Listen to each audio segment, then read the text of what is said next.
Kemudian diiringi pula dengan masalah apa tadi yang kedua tadi? Masalah ilmu tauhid ni satu pan dia panggil, satu bagai ilmu.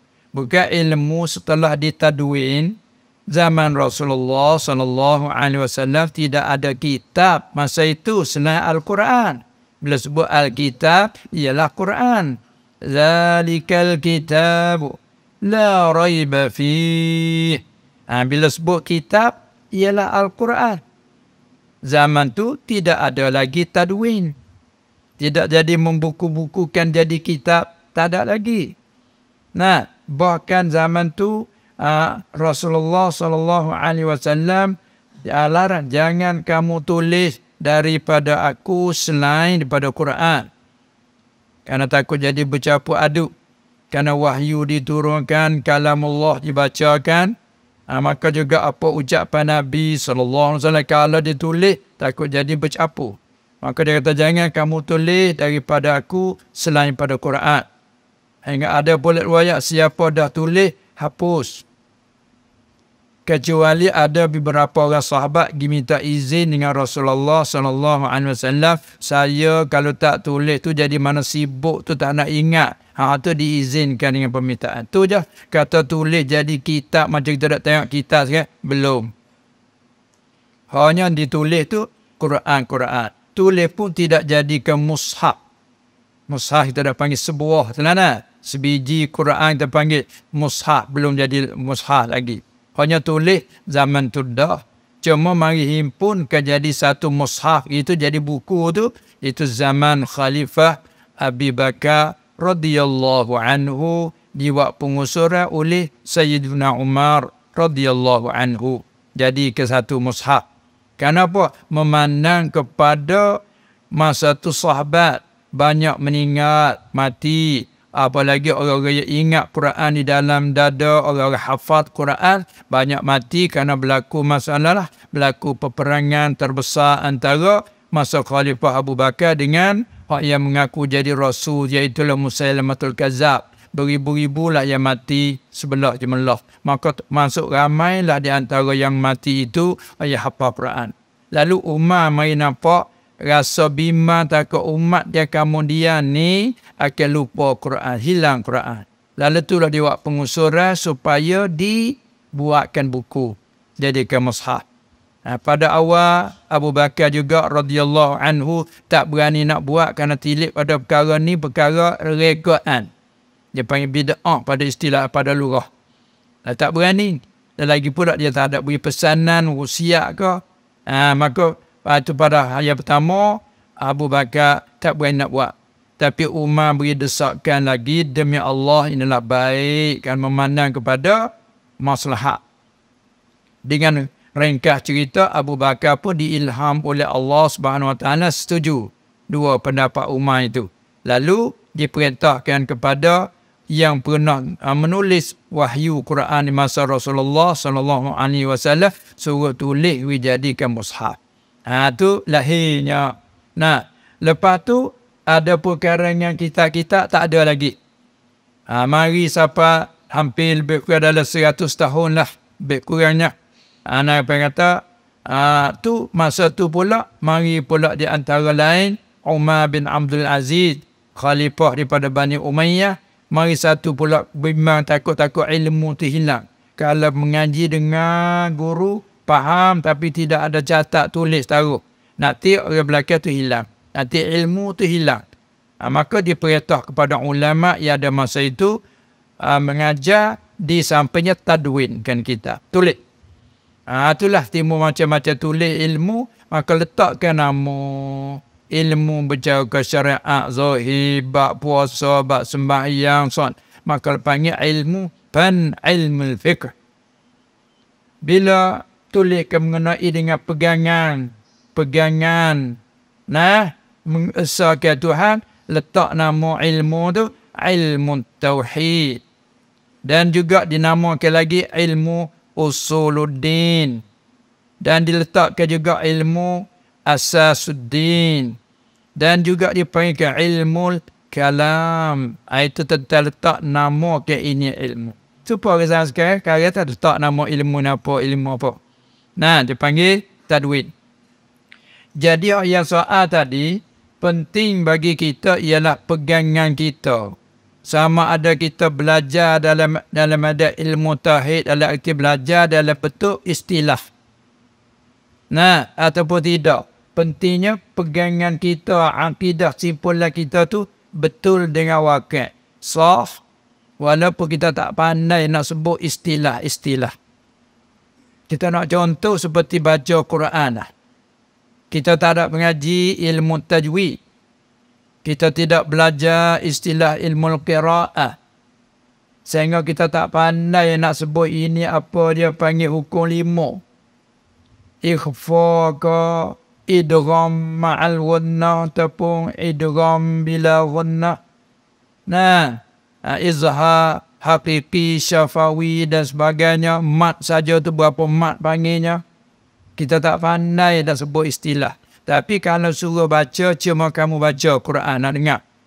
Masuk sama guru, baca. Kadang-kadang orang ni tak pandai baca surat. Tapi dia ingat. Baca Fatihah, ingat. Baca ni, dia ingat.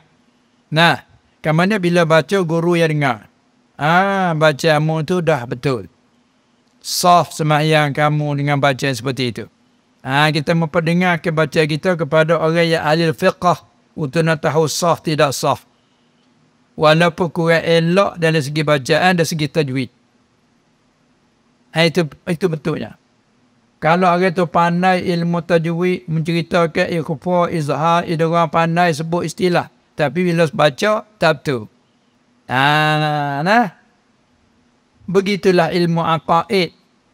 Dalam bentuk kita penting sekalinya, pegangan kita tu. Sebab Allah Ta'ala perintah, fa'lam annahu la ilaha illallah wastaghfir li zambika ila akhiril ayah.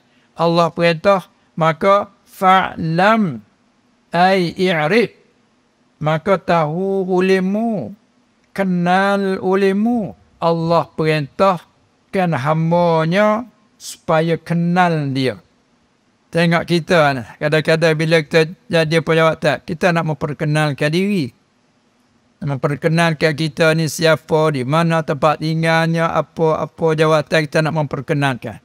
Nah, maka Allah Ta'ala perintah, kenal olehmu bahawasanya tidak ada yang berhak disembah.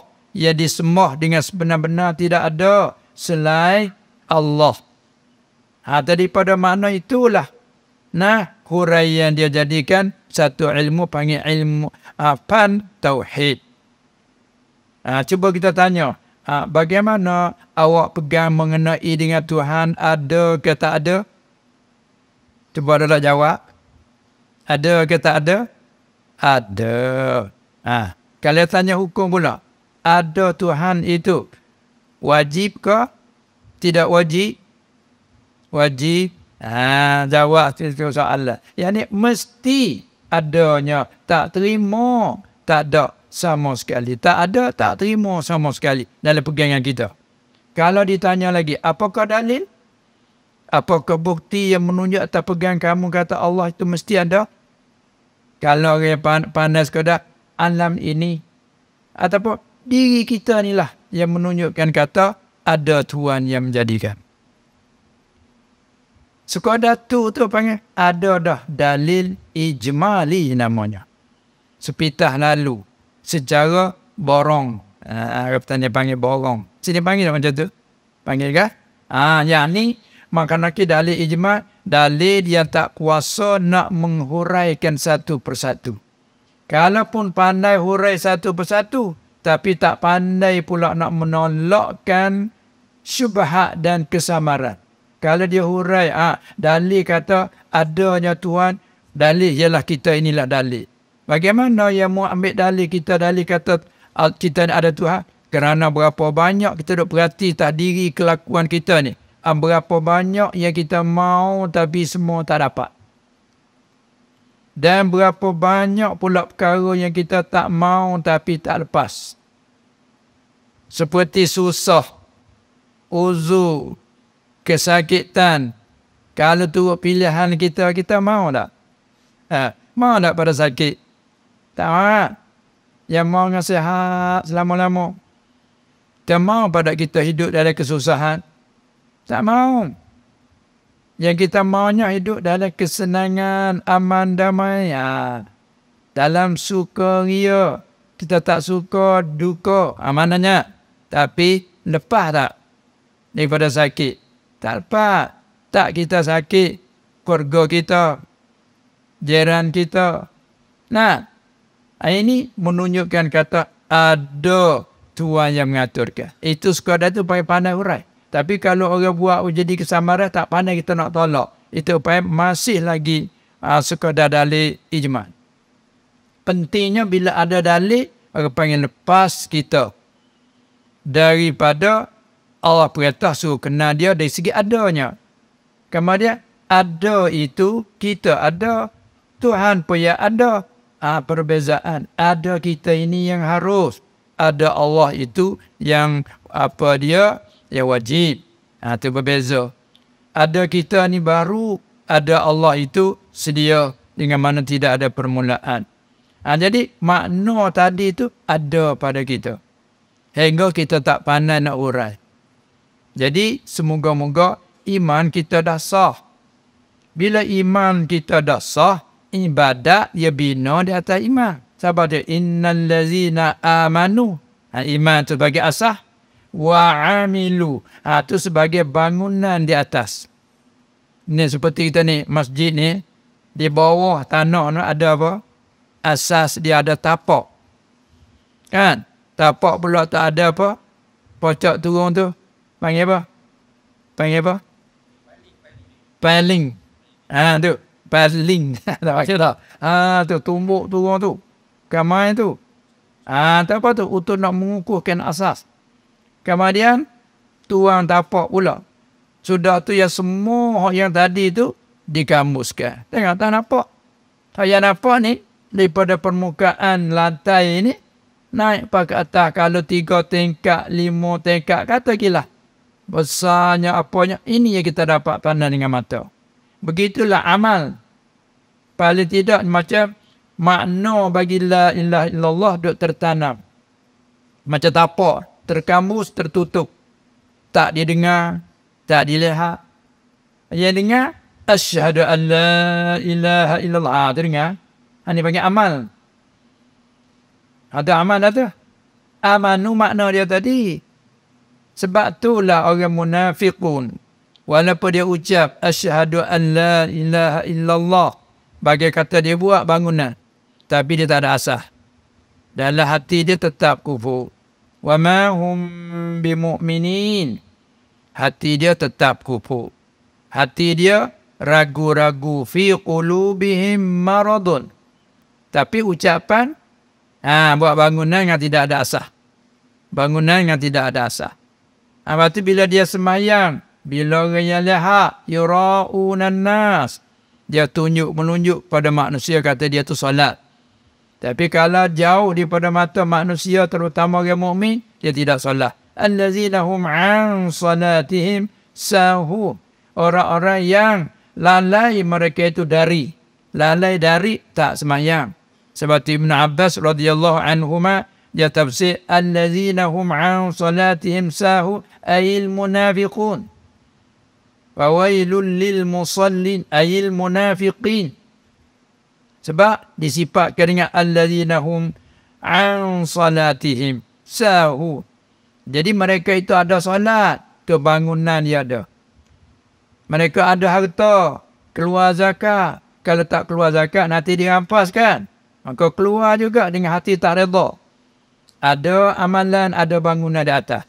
Tapi tapak tak ada. Sebab tu kata amalan zuhir buat boleh. Mengucap buat boleh. Tapi makna ucapan ada di sini. Ini kita orang mukmin semoga-moga turun menurun daripada ibu bapa kita orang mukmin, juga nenek moyang kita orang mukmin, jatuhkan kita anak cucu juga mukmin secara ikut. Dia panggil tab'an. Boleh jadi demikian kita ada iman dah. Anak cucu bagi orang mukmin sudah ada dah tapak, cuma kita bela dan jaga dan kawan. Allah itulah kita buat pengajian tambahan untuk nak mengukuhkan tapak yang telah ada bukan belum ada. Hingga kita tak mengaji dia, tak belajar jadi banyak, itu menyebabkan kita tu tak pandai nak hurai. Kan? Sebab tu tak belajar ilmu tajwid tadilah. Sekadar kalau ramai nak belajar dengan kita untuk baca, membaca, dia pandai sikit, kita baca, dia dengar, ya betul. Tapi kalau murid tanya, ini panggil apa guru? Ini panggil apa ni dalam hukum tajwid? Saya tak mengaji tajwid. Tu. Saya tak belajar ilmu tajwid, tak boleh nak cerita lah apa panggil ikhfa ke idgham ke. Nah, mutamasilai ke, mutajanisain ke, tak tahulah tu. Tapi dia ajar boleh. Pasal dia pandai berguru. Maka bila dia boleh, ada yang tak pandai nak belajar dengan dia baca Fatihah dan sebagainya ala qadah. Ya ajar boleh. Tapi kalau murid tanya ini panggil apa, ni mak apa, mak, tak tahu. Aku tak belajar tajwid. Itu bandingan. Ini sebab tu kalau bercakap dari segi akidah, pegangan betul pada wakil. Sah, walaupun tanya ini panggil apa. Sifat apa ini, ma'ani ke, ma'nawiyah ke, masalah salbiyah ke. Tak tahu. Tak belajar istilah ilmu usul. Cukup bagi kita. Tetapi, sungguh pun begitu, ini untuk peribadi masing-masing. Atas diri perseorangan masing-masing kena reti ijma'. Ada kemudian masalah pandai siapa kepandai tafsir itu wajib kifayah. Dalam seramai-ramai kena ada. Apa tu? Itu disediakan, dicadangkan kalau timbul pahaman-pahaman yang nak merusak akidah, yang inilah boleh bangun, mempertahankan, boleh menghuraikan satu persatu, ataupun boleh menolakkan sebahar. Kalau tidak ada langsung, tak boleh. Contoh macam qadhi. Macam pemimpin. Imarah. Bila kita duduk dalam satu kumpulan, mesti kena ada ketua. Tak boleh nak ada dengan tidak ada ketua. Mesti kena ada qadhi. Walaupun daruri. Maksud qadhi daruri, maknanya asal qadhi ni nak alim, mujtahid. Gak mana lagi nak sampai hari-hari kemudian ni. Nanti tunggu yang tu tak cukup sifat lah. Tak cukup syarat. Tapi dah syarat sangat perlu sangat. Ya payah daruri. Mesti kena latih. Tu banding begitulah. Begitu setiap ilmu. Selain pada fardu ain, dia ada fardu kifayah. Untuk apa tu? Kalau timbul apa masalah, pahaman macam-macam, mesti ada orang yang menghuraikan. Bila keliru, kena ada yang menghurai, membeza antara ini yang sah, ini yang tidak sah. Itu je. Jadi, sama lah yang kita tanya mengenai ilmu tauhid. Juga ilmu fiqh pun sama lah. Masalah kita ada semayang hari-hari ni. Tak ada semayang tak tinggal lah. Tapi kalau tanya sunnah aba'ah, sunnah hay'ah, kadang-kadang kita tak semayang, dia tak pandai beza kan. Setahu aku, dalam semayang juga wajib semuanya. Itu setahu aku lah. Mana sunnah aba'ah, tak tahu aku. Itu kebanyakan kita kan, orang awam gitu. Tapi dia buat tu bila tengok, betul cara buat dia tu. Solat dia tu betul, ada dengan tomak nina dia betul, bacaan dia dengar betul, cukup. Walaupun tak pandai nak mengata ini syaratnya, ini panggil rukun, ini sunnah aba'ah, ini sunnah hay'ah. Itu dia. Tapi fardu kifayah kena ada yang pandai begitu. Nanti nak hurai kalau ada permasalahan. Itulah nak menyata kata Islam ini bila pukul dengan jalan ramai itu, dia panggil sangat-sangat luas. La yukallifullahu nafsan illa wus'aha. Allah tidak memberati, tidak memaksakan diri seseorang pun illa wus'aha. Kalau kita kata tu asal lurah, malaikat enggak teluf, hak telus. Luah nak ayat katanya.